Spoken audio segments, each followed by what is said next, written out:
يا باشا انت عايز انت قول انت رايك ايه في اللي بيحصل دلوقتي في البلد؟ يا عم والله العظيم الجاز اصلا غالي ومش لاقيينه اساسا، يعني حتى هم لو غلوا علينا الجاز واللاقيه ماشي مفيش مشكله، احنا كده كده يعني الجاز غالي واحنا كده كده مش لاقيينه، واحنا كده كده بالعمليه على الناس الغلابه وبنزود الاجر عليهم، والناس عمال بتعيط في الميكروباصات، والطلبه اصلا عملت اضراب النهارده، الطلبه والله العظيم عملوا اضراب النهارده، رحنا الخط شلنا ركاب النهارده وشكرا، وارحمنا يا عم محمد يا مرسي، ربنا يوقف حال محمد مرسي، اشتغل محمد مرسي.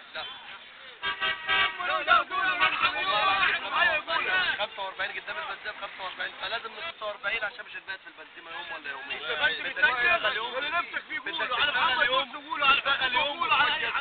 يعني يوم الشغل ويوم الجاز. صح ولا انا غلطان؟ نقعد من الساعة 6 المغرب لحد الفجر. انا بقى اسبوع امبارح بره، اسبوع امبارح بره، والله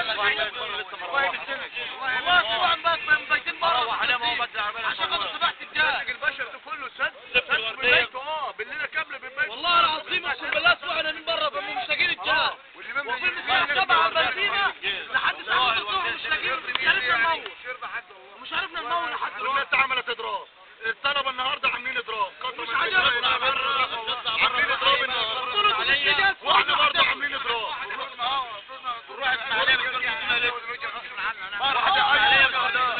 والله ده مش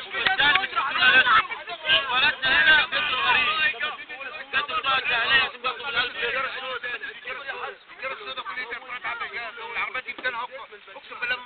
طب واللي يجي يقول لك